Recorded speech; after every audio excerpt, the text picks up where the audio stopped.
Selamat datang di kelas Matematika Wajib. Video ini saya khususkan untuk kelas 11, baik IPA maupun IPS. Di pembelajaran kita yang baru ini, ada baiknya kalau kita tuh perkenalan dulu ya. Mungkin sudah banyak tahu mengenai saya. Saya adalah guru matematika yang akan mengajar kalian selama 1 tahun ke depan. Nama saya Dewi Sulistiarini dan berikut adalah nomor WA saya 089668400106. Ini WA saya. Kalian bisa simpan WA ini, kalau ada sesuatu yang perlu ditanyakan boleh tanyakan langsung kepada saya. Jadi untuk di kelas matematika wajib nanti akan beberapa metode pembelajaran yang akan kita gunakan. Contohnya saya akan menggunakan video mungkin untuk menjelaskan beberapa hal mengenai materi kita. Kemudian juga sekolah bekerja sama dengan kelas pintar yang bisa kalian akses, nanti akan diberikan penjelasan. Kemudian juga kita bisa melakukan video conference menggunakan beberapa aplikasi yang kita ketahui, tapi yang mau sekolah gunakan adalah Google Meet. Dan juga beberapa aplikasi berikutnya adalah Google Classroom untuk submit tugasnya. Jadi submit tugasnya melalui Google Classroom supaya tidak menuhin memori di WhatsApp. Jadi inilah new normal kita belajar dari rumah. Semoga pembelajaran ini boleh bermanfaat buat kita semuanya. Dan pada video ini saya mengucapkan terima kasih karena sudah mau bergabung di kelas saya dan sudah mau mendaftar di PACIM dan mempercayakan kami guru-guru untuk boleh mendidik adik-adik semuanya dari rumah. Jadi tetap semangat ya. Sebentar saya akan berikan penjelasan mengenai beberapa materi yang akan kita pelajari di kelas 11 ini. Saya lanjutkan. Sekarang kita akan mulai belajar. Yang pertama, materi kita sepanjang 1 semester ini di Matematika Wajib kelas 11, bab 1 kita akan membahas notasi sigma dan induksi matematis. Lalu bab yang kedua kita akan mempelajari program linier. Bab yang ketiga kita akan belajar mengenai operasi pada matriks. Jadi untuk kelas 11 Matematika Wajib, sekali lagi saya tekankan, inilah yang akan kita pelajari. Nah, kita mulai saja ya sekarang ya. Ya, jadi bab yang pertama yang akan kita bahas itu notasi sigma. Nah, notasi sigma mungkin kalian sudah tidak asing lagi dengan notasi sigma ini. Bentuknya seperti ini, dibacanya sigma ya. Jadi cara bikinnya kayak gini. Nah, kalau kalian sudah pernah belajar statistik, pasti kalian tidak asing dengan simbol yang satu ini. Oke, saya hapus dulu. Jadi sebenarnya notasi sigma itu apa sih sebenarnya gitu? Jadi notasi sigma itu secara sederhananya adalah jumlah gitu. Jumlah suatu deret bilangan. Jadi saya bisa katakan bentuk umum dari notasi sigma itu sendiri. Misalnya saya punya deret bilangan.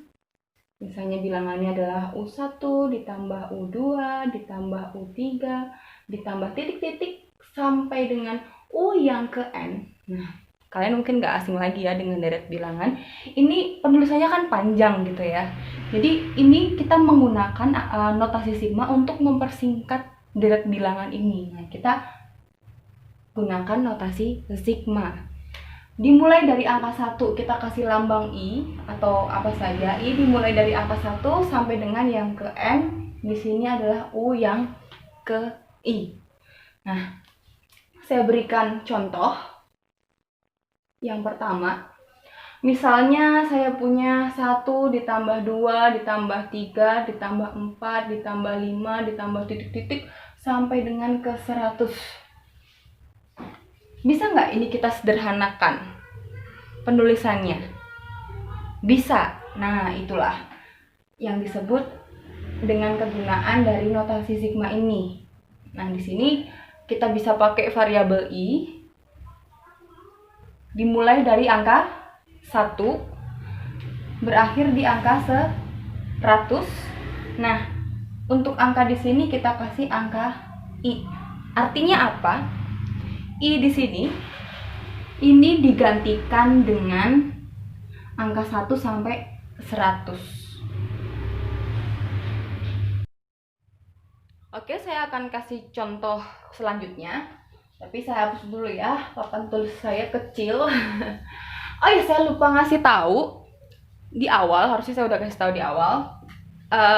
Video ini wajib kalian tonton di awal pembelajaran kita di era new normal ini, dan kalian untuk sebagai tugas keterampilan pertama dari kelas matematika, saya minta untuk membuat catatan atau ringkasan materi yang saya sampaikan. Jadi saya pengen tahu apakah benar-benar kalian menyimak video yang saya berikan kepada kalian atau tidak, dengan bukti yaitu kalian membuat ringkasan dari apa yang saya sampaikan di video ini, gitu ya. Oke, saya tulis ulang tadi bentuk umumnya, saya singkat jadi bentuk umum notasi sigma tadi. Saya tuliskan kalau kita punya U1 ditambah U2 ditambah U3 sampai dengan U yang ke N, maka deret bilangan ini bisa kita sederhanakan menjadi sigma dimulai dari angka 1 sampai N UI. Tadi saya sudah berikan satu contoh, saya akan berikan contoh berikutnya. Bagaimana penggunaan dari notasi sigma ini. Jadi contoh berikutnya, misalnya ini contoh 2 ya, tadi udah ada contoh 1, saya nggak ulangi contohnya. Saya punya deret bilangan 1 kuadrat ditambah 2 kuadrat ditambah 3 kuadrat ditambah 4 kuadrat ditambah titik-titik sampai dengan N kuadrat. Bagaimana kita bisa menyederhanakannya ini? Jadi yang perlu kalian pahami adalah bagaimana kegunaan dari notasi sigma ini. Jadi ini gunanya untuk mempersingkat penulisan deret bilangan. 1 kuadrat tambah 2 kuadrat, 3 kuadrat, 4 kuadrat. Kita bisa gunakan I atau variabel yang lain dimulai dari angka 1 sampai dengan ke N. Di sini adalah I kuadrat. Coba kalian perhatikan. Oh, I saya agak gini ya. Ini I ya. Ya. I kuadrat sigma I sama dengan 1 sampai N I kuadrat. Ini artinya sama juga dengan kita rubah ini menjadi deret bilangan. I-nya kita gantikan dari 1 sampai N. Seperti itu. Nah, sekarang saya kasih contoh lain. Sekarang bentuk notasi sigma yang sudah diketahui. Saya punya I, saya mulai dari 0 sampai 5. I tambah 3. Ya, saya buat ini ngacak ya soalnya. Bisa nggak bentuk notasi sigma ini kita jabarkan ke dalam bentuk deret bilangan? Ya, tentu saja. Nah, kalau kalian punya permasalahan seperti ini, dan ini hanya tinggal kalian gantikan I-nya dari angka 0 sampai 5. Yang pertama I-nya kita gantikan 0, berarti 0 ditambah 3. Ingat, notasi sigma ini berhubungan dengan deret bilangan. Jadi setelah 0 apa? Angka berurutannya 1, berarti 1 tambah 3 ditambah 2 tambah 3 ditambah 3 tambah 3 ditambah 4 tambah 3 ditambah 5 tambah 3. Kita sederhanakan. 0 tambah 3, 3. 1 tambah 3, 4. 2 tambah 3, 5. 3 tambah 3, 6. 4 tambah 3, 7. 5 tambah 3, 8. Jadi notasi sigma juga kita bisa rubah ke dalam bentuk deret bilangan. Demikian juga sebaliknya. Jadi ingat aja tadi di awal saya katakan bahwa sebenarnya notasi sigma itu secara sederhananya bisa dikatakan jumlah gitu. Nah, ini bisa kita jumlahkan. Coba kita hitung ya. 3 tambah 7 10, 6 tambah 4 10, 20, 25, 25 tambah 8, 25 tambah 8 adalah 33. Seperti itu. Jadi ini kegunaan dari notasi sigma. Saya akan lanjutkan lagi dengan contoh-contoh supaya kalian sampai mengerti. Dan harapan saya adalah ini kan videonya awet ya, Kalau kalian nggak paham bisa diulang-ulangi lagi, diputer-puter lagi daripada nganggur. Kalau misalnya masih tetap aja ada yang tidak dipahami, saya siap menolong kalian melalui WA. Namun ya harus dimaklumi karena saya melayani di banyak kelas, jadi mungkin sabar menunggu balasan dan lain sebagainya. Oke, saya udah hapus bagian papan tulisnya lagi. Saya akan berikan contoh yang lain lagi. Tadi udah 1, 2, 3 ya contoh 1, 2, 3. Sekarang saya kasih contoh yang keempat. Misalnya saya punya sigma I dimulai dari angka 1 sampai dengan 3. Ini misalnya adalah 2i plus i kuadrat. Ini bisa nggak ini kita rubah ke dalam bentuk deret bilangan yang lebih, supaya kita lebih tahu penggunaan dari notasi sigma ini? Bisa. Ingat, notasi sigma tadi adalah jumlah. Perhatikan i-nya. I-nya dimulai dari 1 sampai 3. Terus kalian perhatikan angka di sini.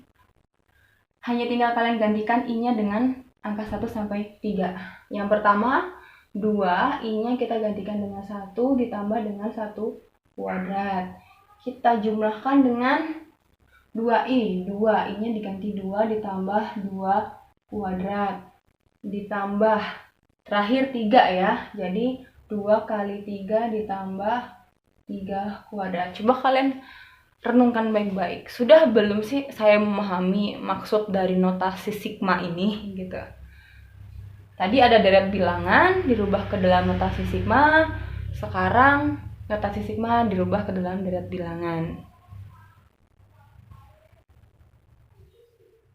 I-nya digantikan dengan angka 1 sampai 3. Jadi ini namanya batas bawah, batas atas. Yang ditulis ini namanya batas bawah, batas atas gitu. Jadi I ini nggak harus angka I loh, nggak harus huruf I. Boleh kalian pakai N, A, B, C, D, E, F, G, H, I, J, K sampai Z boleh. Hanya saya menggunakan I saja yang sering, yang umum dipakai di dalam matematika, bukan suatu patokan yang khusus. Kita lanjutkan. Setelah kita gantikan I-nya dengan angka 1 sampai 3, kita sederhanakan. Kalau kalian udah mahir, kalian udah ngerti, nggak perlu ditulis kayak gini, langsung juga boleh. 2 kali 1, 2 tambah 1 berarti 3, ditambah 2 kali 2, 4, ditambah 2 kuadrat itu 4 ya. Berarti 4 tambah 4 itu 8, ditambah 2 kali 3 itu 6, 3 pangkat 2, 9, berarti 6 tambah 9 itu adalah 15. Kita jumlahkan. 3 tambah 8, 11, 11 tambah 15, 26. Jadi seperti itu. Jadi sebenarnya tidak mungkin semua materi akan saya sampaikan dalam satu video. Jadi video ini akan saya kasih judul video bab 1 part 1. Saya akan lanjutkan tapi saya hapus dulu ya. Kita akan lanjutkan mengenai sifat notasi sigma. Ada beberapa sifat notasi sigma yang harus kita pahami. Jadi kenapa kita belajar ini? Materi kita sebenarnya adalah induksi matematis, tapi dalam induksi matematis itu ada beberapa bentuk notasi sigma yang akan muncul. Nah, kalau kita nggak paham notasi sigma, bagaimana kita mau masuk ke materi induksi matematis sedangkan mereka saling berhubungan? Jadi seperti itu kira-kira. Mari kita lanjutkan ke sifat notasi sigma. Kalau kalian kepo, cari di internet juga banyak sih sebenarnya materi mengenai notasi sigma ini. Sifat yang pertama itu adalah seperti ini. I sama dengan 1 sampai N UI. Ini sama dengan juga sigma. K sama dengan 1 sampai N U K. Sebenarnya tadi udah saya sampaikan, artinya adalah huruf di batas bawah ini nggak harus I. Boleh juga kalian pakai K. Boleh juga misalnya saya pakai ini adalah misalnya J gitu ya, J sama dengan 1 sampai N. Boleh nggak di sini nggak harus U gitu? Ya terserah sih, tapi karena kita sudah pakai U supaya sama, ini jadi UJ. Nah yang beda kan cuman itu ya, karena di sini kita pakai I, di sini jadi UI. Kalau karena di sini kita pakai K, di sini jadi UK. Karena di sini kita pakai J, makanya di sini UJ. Saya berikan sedikit contoh. Yang pertama, tadi kan kita punya deret bilangan seperti ini. Sigma I sama dengan 1 sampai N I kuadrat. Kayak gitu ya. Nah ini bisa juga kita tulis jadi sigma K sama dengan 1 sampai N, tapi ingat di sini jadi K kuadrat. Bisa juga kita tulis jadi sigma J sama dengan 1 sampai N J kuadrat. Ini sifat yang pertama. Oke, saya kasih contoh lagi. Misalnya saya punya sigma I sama dengan 1 sampai 3 2I plus 5. Bisa aja kita gantikan jadi sigma K sama dengan 1 sampai 3 2K plus 5. Atau mau kita pakaikan variabel J, sigma J sama dengan 1 sampai 3 2J plus 5. Bagaimana dengan sifat yang satu ini, sifat pertama dari notasi sigma? Bisa dipahami. Kalau masih bingung nanti diulang-ulang ya videonya. Yang pasti penekanannya yang harus kalian ingat adalah huruf ini atau variabel ini nggak harus kita pakai I, boleh pakai variabel yang lain. Kita lanjutkan ke sifat yang kedua. Saya hapus dulu. Oke, mari kita lanjutkan di sifat yang kedua ya. Sifat yang kedua dari notasi sigma. Ini bukan patokan umum ya, urutan sifat 1, sifat 2, sifat 3 itu bukan patokan urutan yang harus berurut kayak gitu, enggak. Nih misalnya saya punya sigma I sama dengan 1 sampai N K. Maka sederhananya jumlah dari bilangannya hanya tinggal kita cari N kali K. Tapi ingat, K di sini berlaku sebagai konstanta. Apa itu konstanta? Bilangan tetap, tidak punya variabel. Nanti saya kasih contoh. Penulisan lainnya bisa nggak pakai penulisan lain supaya kalian suka nggak bingung. Nah, saya ganti variabel lain. Saya nggak pakai I, tapi saya ganti K. Sama dengan 1 sampai N. Saya ganti di sini C. Ini kayak E ya, sorry ya. C, saya ganti C. Sama ini jadinya. Ini jadi N, C. Nah, di sini C berlaku sebagai konstanta. Boleh nggak pakai J? Kalau gini, sigma J sama dengan 1 sampai N. Misalnya D. Ini jadi N D. D sama dengan konstanta. Jadi boleh-boleh aja. Ini supaya kalian makin paham aja. Jadi jangan pernah menghafalkan rumus dalam matematika itu, tetapi dipahami. Karena sebenarnya matematika itu harus dipahami dulu. Saya berikan contoh soalnya. Misalnya kita punya sigma I sama dengan 1 sampai 10 5. Ini kalian bisa langsung 10 kali 5 hasilnya adalah 50. Saya punya lagi contoh yang kedua. Misalnya saya punya sigma, saya pakai K sama dengan berapa ya? 1, ya harus 1 karena ini sifatnya 1 sampai 5. Di sini saya ganti angka 25. Apa bentuk sederhananya? Hanya tinggal 5 kali 2, 5 sama dengan 1, 2, 5. Sifat kedua gampang banget kan? Oke, kita lanjutkan sifat yang ketiga. Sigma, misalnya saya punya I sama dengan 1 sampai N A UI itu akan sama dengan A sigma I sama dengan 1 sampai N UI. Jadi ini sifat yang ketiga. Aduh, sorry.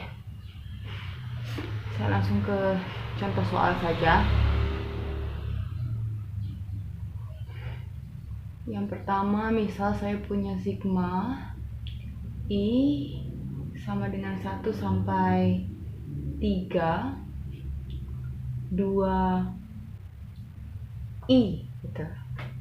Nah, ini bisa juga kita tuliskan 2-nya kita tulis di luar, lalu I sama dengan 1 sampai 3 I. Nah, ini bisa kita jabarkan ya.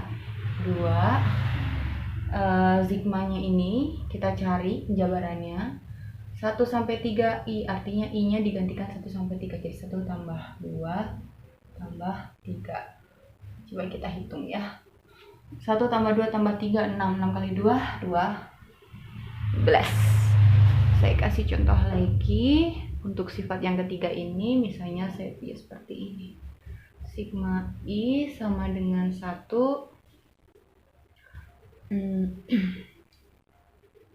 sampai 7 gitu ya misalnya. Ini 4I kuadrat.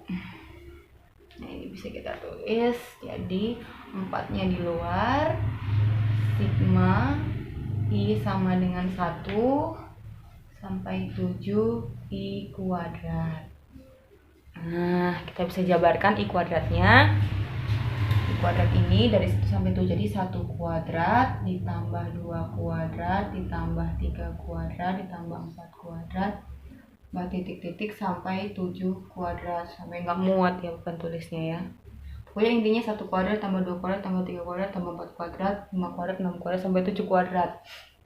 Oke, kita cari hasil akhirnya 4 kali 1 tambah 4 tambah 9 tambah 16 tambah 25 tambah 36 tambah 49. Ini kalian jumlahkan, lalu kalian kalikan dengan 4. Nanti ketemulah hasil akhirnya. Nah, ini kalian coba sendiri. Jadi penekanannya adalah ke sifatnya dulu. Perhatikan kalau ada bentuk seperti ini, kalian bisa sederhanakan menjadi seperti ini. Baik, tadi udah sampai di sifat yang ketiga. Sekarang kita lanjutkan di sifat yang ke berapa? 4.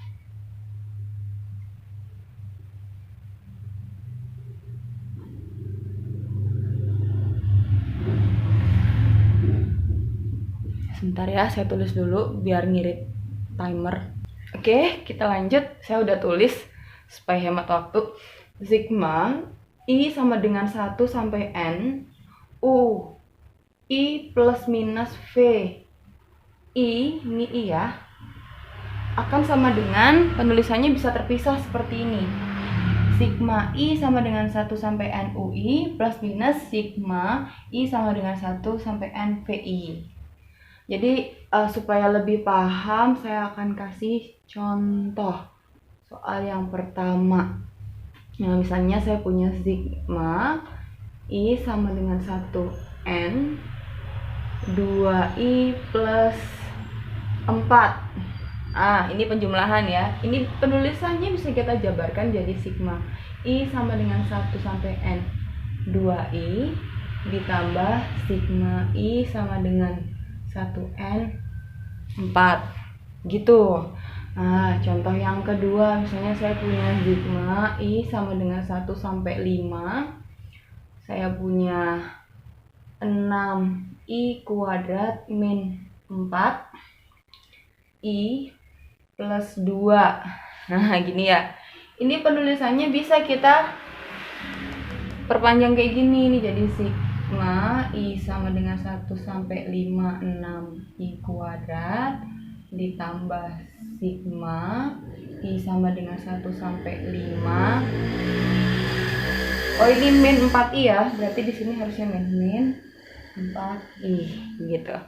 Ditambah sigma I sama dengan 1 sampai 5 2. Nah, coba diperhatikan sifat yang keempat ini.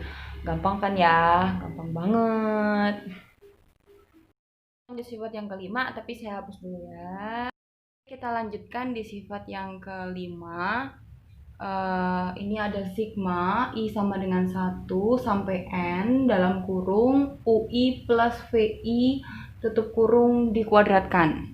Ini akan menjadi sigma I sama dengan 1 sampai N UI pangkat 2 plus 2 sigma I sama dengan 1 N UI VI ditambah sigma I sama dengan 1 sampai N VI kuadrat. Ini dari mana sih? Kalau kalian pernah ingat bentuk seperti ini, nah coba ya. A plus B kuadrat. Apa ini A plus B? Bukannya gini ya, A plus B dikali A plus B, ya kan? Ini jadi apa ini? A kali A kuadrat. A kali B, A B. B kali AB juga atau BA. Lalu B kali B, B kuadrat. Maka ini jadi A kuadrat plus 2AB plus B kuadrat. Ini punyanya A plus B kuadrat. Ya toh? Nah, apa bedanya kalau kita punya UI plus VI dalam kurung dikuadratkan? Kan hanya U ini kita gantikan, A kita gantikan U, B kita gantikan dengan VI. Ini jadinya UI kuadrat ditambah 2 UI VI ditambah VI kuadrat. Cuman di kasus ini ada sigmanya. Begitu. Jadi sifat yang kelima itu didapatnya dari sini. Gitu. Nah, adik-adik semuanya, masih ada beberapa sifat notasi sigma yang lain lagi. Saya akan lanjutkan di video part yang kedua. Tapi ingat, di video part yang pertama ini tadi saya punya penugasan yang pertama, penugasan keterampilan, yaitu kalian baca video ini. Kok baca sih? Kalian lihat video ini, kemudian kalian take a note atau bikin sebuah catatan ringkasan mengenai apa yang benar-benar kalian sudah lihat. Lalu saya akan berikan kuis di video pertama ini sebagai kuis pertama. Apakah kalian benar-benar sudah memperhatikan apa yang sudah saya sampaikan? Dan nanti submit kuisnya kita akan melalui Google Classroom. Jadi saya harapkan buat adik-adik yang belum sampai hari Minggu pagi belum join di kelas saya masih tunggu. Tapi saya rasa ketika video ini saya publish, kalian sudah join di Google Classroom. Jadi tugasnya kalian submit melalui Google Classroom. Jadi saya akan kasih kuis. Wait, saya tulis dulu kuisnya di papan tulis ini. Jadi untuk kuis sebagai bentuk partisipasi kalian dan bukti kalian sudah melihat video saya dengan baik dan memahaminya, saya punya 2 soal. Tolong kalian cari penjabaran deret bilangannya, lalu hasil akhirnya apa? Cuman 2. Jadi tentukan penjabaran dan nilai dari notasi sigma berikut.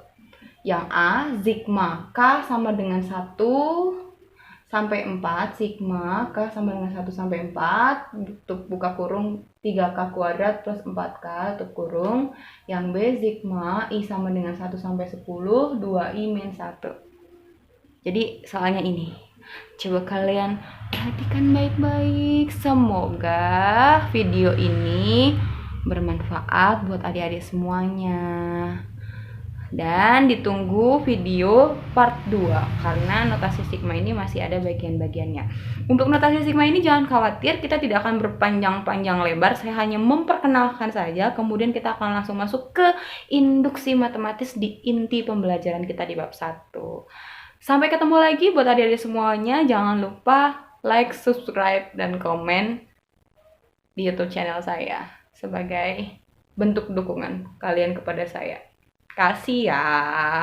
Dadah, sampai ketemu di kelas berikutnya.